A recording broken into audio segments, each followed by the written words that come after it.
भारत माता की, भारत माता की। भारतीय जनता पार्टी जिंदाबाद, भारतीय जनता पार्टी जिंदाबाद। आज इस अवसर पर हमारे भारतीय जनता पार्टी के वैसे नेतृत्वकर्ता जिन्होंने देश को ही नहीं पूरे विश्व को नेतृत्व दिया, और मैं कह सकता हूं एक प्रधान सेवक के रूप में जिस प्रकार से उन्होंने सेवा की है वो हमारे कालखंड के सभी कार्यकर्ताओं के लिए प्रेरणादायी हैं। ऐसे अपने यशस्वी प्रधानमंत्री, विश्व के लोकप्रिय नेता श्री नरेंद्र मोदी जी का मैं सबसे प्रथम अभिवादन करता हूं कि 140 करोड़ जनता आपके इस सेवा भाव से हमेशा आपका अभिनंदन करना चाहती है। हमारे बीच में भारतीय जनता पार्टी के पूर्व के राष्ट्रीय अध्यक्ष, वर्तमान में भारत सरकार के रक्षा मंत्री आदरणीय श्री राजनाथ सिंह जी, भारतीय जनता पार्टी के पूर्व के अध्यक्ष और हमारे गृह मंत्री आदरणीय श्री अमित शाह जी, और मैं जिस शख्सियत को सबसे पहले आज के इस अवसर पर जरूर प्रणाम करना चाहता हूं और नमन करता हूं, अभिनंदन करता हूं, अपने निवर्तमान अध्यक्ष और भारत सरकार के केंद्रीय स्वास्थ्य मंत्री आदरणीय जेपी नड्डा जी को,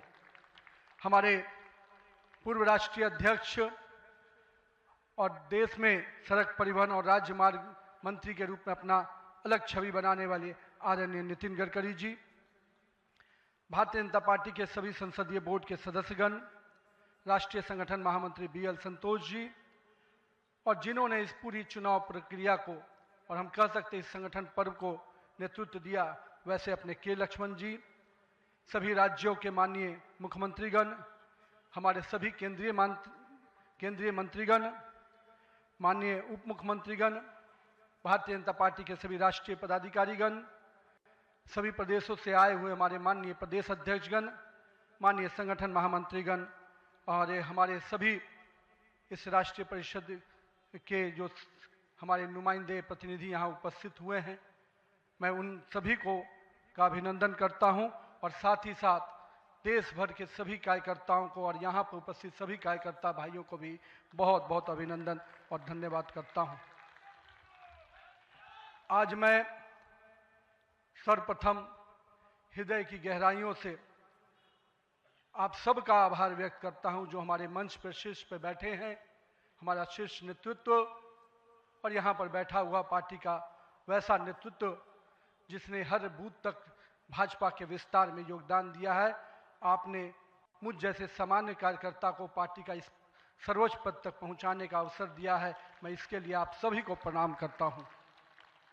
माननीय आदरणीय प्रधानमंत्री जी, मैं हृदय से आपका आभार व्यक्त इसलिए करता हूं क्योंकि हम लोग ने हमेशा दूर से ही एक कार्यकर्ता के रूप में किस प्रकार से आप देश सेवा का काम लगातार कर रहे हैं, हमने हमेशा देखा कि जब पहली बार मैं गुजरात के आनंद में आपके साथ एक कार्यक्रम में शिरकत किया था, मुझे याद है मैं उस समय राष्ट्रीय महामंत्री था और मैंने कहा जब आपको उस समय सद्भावना मिशन के कार्यक्रम में एक एक व्यक्ति को सुनते देखा और जब कार्यक्रम की समाप्ति के बाद आपने अपना ग्रीन रूम में हम लोग से जब बातचीत किया तो किस भाव से वो इतने बड़ी संख्या में गुजरात के लोग आते क्यों हैं, आपने हम वहां पर बैठे हुए लोगों को समझाया कि ये व्यक्ति, ये जो इतने लोग आते हैं, ये केवल हमसे गुजरात की जो भावना जुड़ी है, जो विकास की भावना गुजरात को हमने अपने साथ जोड़ा है, इसके कारण इतने लोग आते हैं। मैंने उस दिन समझा कि एक व्यक्ति बड़ा तब बनता है जब लोगों की भावनाओं से अपने आप को जोड़ता है। मैं इसके लिए आज आपका इसलिए भी अभिनंदन करता हूं क्योंकि आपके कार्यकाल में मैंने देखा कि जो भाजपा की सोच रही है सर्वव्यापी और सर्वस्पर्शी, आपने उस सोच के साथ काम किया। आपने जो मूल मंत्र दिया, सबका साथ, सबका विकास, सबका विश्वास, सबका प्रयास, आज देश का हर पूरा जनमानस उसके साथ अपने आप को जोड़कर देख रहा है। मैं आज इस अवसर पर पुनः पूरे आदर और सम्मान के साथ अपने निवर्तमान अध्यक्ष जेपी नड्डा जी का अभिनंदन करता हूं, इसलिए कि पिछले कार्यकाल में मैंने देखा कि किस प्रकार से संगठन को आपने अभूतपूर्व रूप से विस्तार खुद करते हुए किया। साथ ही साथ कार्यकर्ता आधारित कैसे राजनीति हो इसको आपने बढ़ाया। और अभी बहुत बड़ी बात हम लोगों सब लोगों ने देखा, जिस कोरोना कालखंड में एक एक व्यक्ति अपने घर के अंदर महफूज हो रहा था, उस समय सेवा के उस परंपरा को, सेवा की संस्कृति को आपने जिस प्रकार से समाज में भाजपा कार्यकर्ताओं से आह्वान किया कि आप जाइए, आगे बढ़िए और सेवा के भाव से इस देश में कोरोना कालखंड में लोगों की सेवा कीजिए। पूरा संगठन आपके साथ खड़ा रहा। माननीय प्रधानमंत्री जी का जो निर्देश था उसको आपने जिस तरीके से लागू किया वो हम सब कार्यकर्ताओं के लिए अनुकरणीय हुआ। और मैं इसलिए उस समय को याद करता हूं कि जब विपक्ष के लोग घर में दुबके थे और भाजपा कार्यकर्ता हर काल कोरोना के पीड़ितों की सेवा में लगा था, वो कहीं ना कहीं माननीय प्रधानमंत्री जी का यशस्वी नेतृत्व था, आपका मार्गदर्शन था, तभी हम उस कालखंड से, उस आपदा से निकलकर बाहर आ पाए। मैं आज इस अवसर पर पार्टी के अपने पूर्व के सभी राष्ट्रीय अध्यक्ष को स्मरण भी करता हूं और हमारे कई राष्ट्रीय अध्यक्ष जो यहाँ पर बैठे हैं, मैं उनका भी अभिवादन करता हूं। मैं देखा हूं 2006 में मैं पहली बार जब विधायक बना, उस कालखंड से लेकर किस प्रकार माननीय हमारे पूर्व के राष्ट्रीय अध्यक्ष राजनाथ सिंह जी ने पार्टी के कामों को हमेशा हर कार्यकर्ता से जुड़ने का प्रयास किया। मैंने जब नितिन गडकरी जी को देखा तो मैंने देखा कि किस प्रकार से संगठन के हर मोर्चा और सेल को उन्होंने गढ़ने का काम किया। और मैंने जब गृह मंत्री जी को राष्ट्रीय अध्यक्ष के रूप में देखा तो बूथ तक के कार्यकर्ताओं की चिंता करते हुए मैंने उनको देखा। मैंने उनको इस रूप में देखा कि किस प्रकार से आज पार्टी का जिस स्थान पे हम लोग आज खड़े हैं, कार्यालय कार्यकर्ता के लिए मैं कह सकता हूं तीर्थ स्थान होता है, और जहां से कार्यकर्ता अपनी ताकत पाता है, उस कार्यालय को भी आपने किस प्रकार से पूरे देश में एक निर्माण करने की योजना बनाई। और आज हर बूथ का कार्यकर्ता अपने आप को उस तीर्थ पर जाकर अपने आप को धन्य महसूस करता है। मैं आज अपने पूर्व के सभी राष्ट्रीय अध्यक्षों को इस अवसर पे बहुत बहुत अभिनंदन करता हूं और साथ ही साथ उन सब को स्मरण करते हुए उनका आभार व्यक्त करता हूं कि उन्होंने पार्टी को इस मुकाम तक पहुंचाने में बहुत बड़ा योगदान दिया है। मैं आज नमन करता हूं उन लाखों कार्यकर्ताओं को जिन्होंने पार्टी का संगठन, राष्ट्रवाद के विचार और भारत माता की मान बढ़ाने के लिए अपना जीवन न्यौछावर किया। आज उनकी तपस्या और त्याग ही है का परिणाम है कि आज पार्टी इस ऊंचाई तक पहुंच पाई है। मैं उस भूमि से आता हूं जहां महात्मा बुद्ध, महावीर, चाणक्य, सम्राट अशोक, आर्यभट्ट, गुरु गोविंद सिंह, जेपी, राजेंद्र बाबू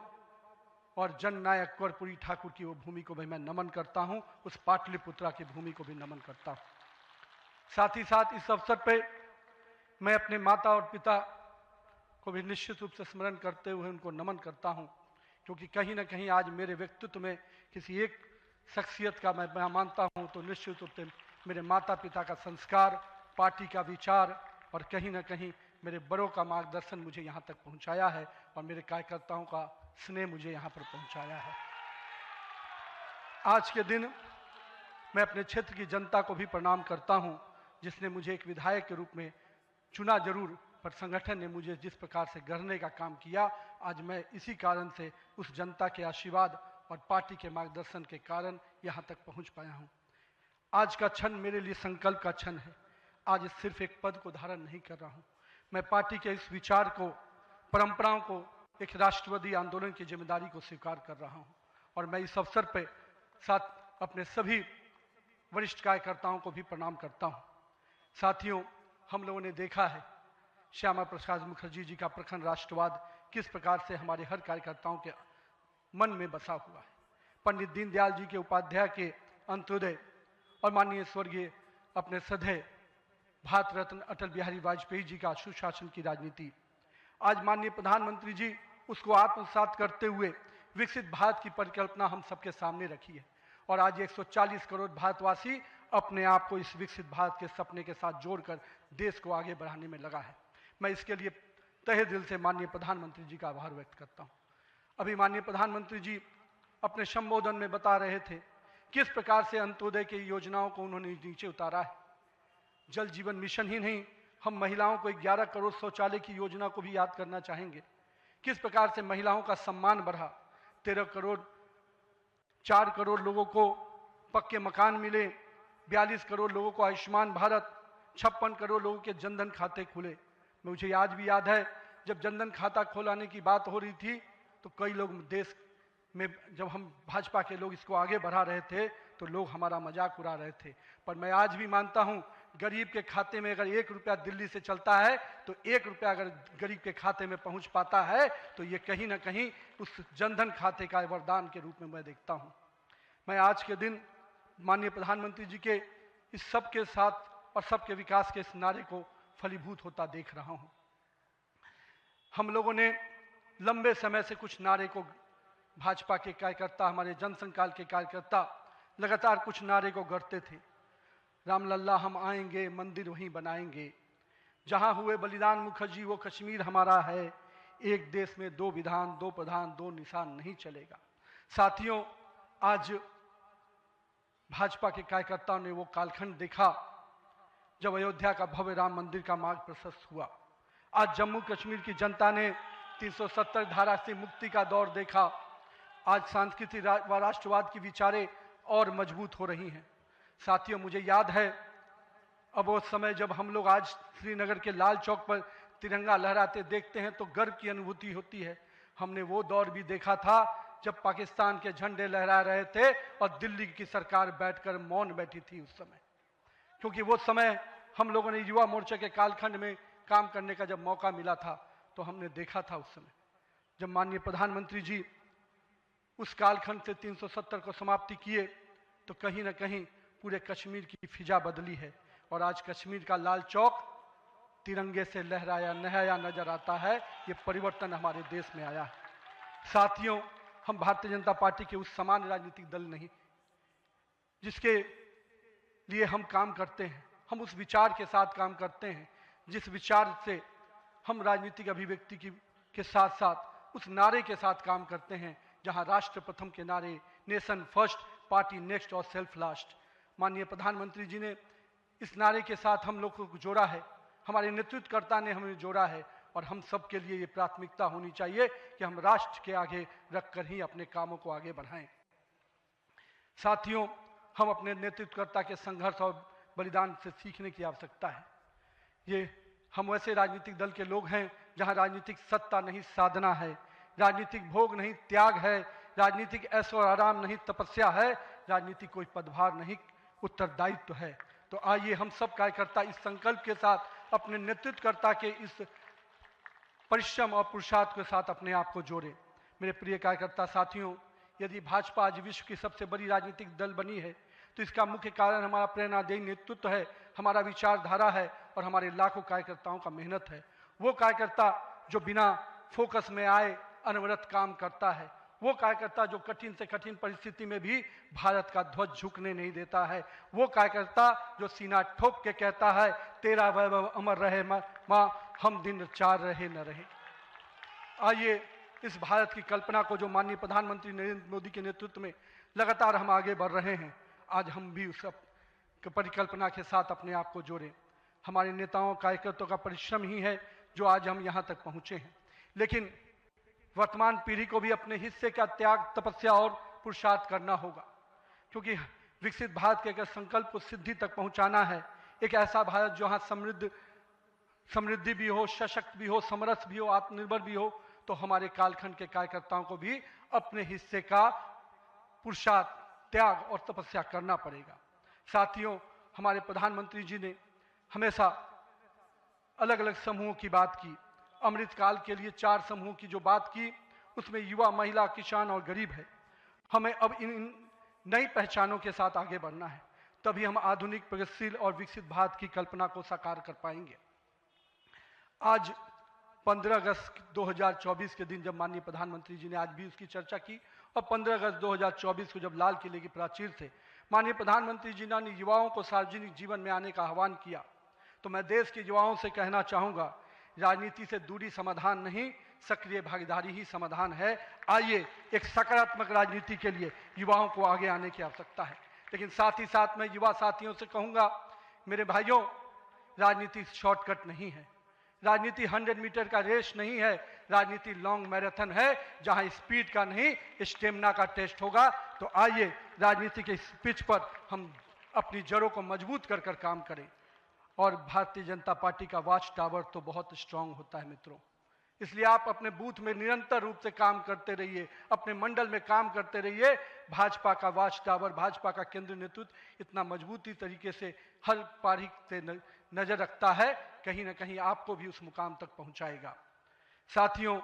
आज जब भारतीय जनता पार्टी के कार्यकर्ता, माननीय प्रधानमंत्री जी अभी हम सबको बता रहे थे कि किस प्रकार से पंचायत से पार्लियामेंट तक का सफर के लिए हर एक कार्यकर्ता लगे, हम आज इस अवसर पर जहां केरल, महाराष्ट्र, गोवा और अरुणाचल प्रदेश के स्थानीय निकायों में हुई शानदार जीत के लिए अपने सभी कार्यकर्ताओं को और उस क्षेत्र की जनता का भी आभार व्यक्त करते हैं।